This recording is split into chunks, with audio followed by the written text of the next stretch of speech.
Sementara itu pemirsa, selain aparat kepolisian, sebanyak 600 personil TNI, diantaranya dari unsur Babinsa dan Satuan Bantuan Tempur, disiagakan untuk memastikan daerah zona merah steril pasca status Gunung Agung naik ke level awas.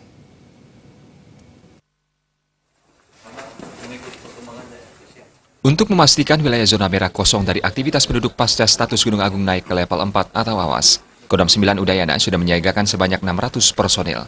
Hal ini disampaikan Pangdam 9 Udayana Majen TNI Komarudin Simanjuntak saat berkunjung ke pos pengamatan Gunung Api Agung Rendang bersama jajarannya siang tadi.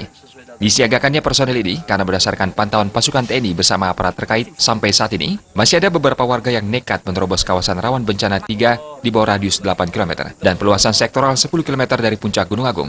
Menurut Pangdam, alasan warga kebanyakan untuk menjenguk dan membersihkan kondisi rumah termasuk memberikan pakan ternak. Saya pastikan itu bahwa masyarakat yang mencoba masuk ke kawasan rawan bencana 3 memang dihimbau untuk tidak menuju ke sana. Termasuk ternak-ternak yang dipelihara, itu kami pastikan. Karena kami patroli itu, jangan sampai ternak menjadi alasan masyarakat untuk melihat ternaknya di kawasan rawan bencana 3, sehingga ternaknya korban, orangnya pun korban. Jadi kita pastikan dulu itu, supaya betul-betul kawasan rawan bencana 3 itu bersih. Pak personil disiagakan?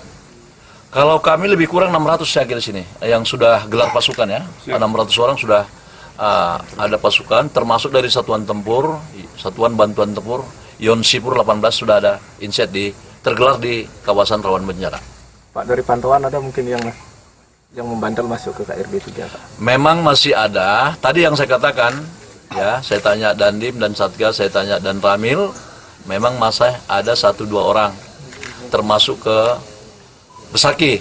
Tetapi kami berupaya di titik rawan yang paling jauh dari KRB 3, kita cegat, karena itu demi keselamatan bersama.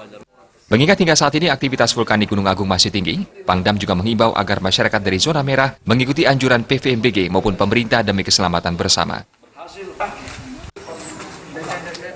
Gargita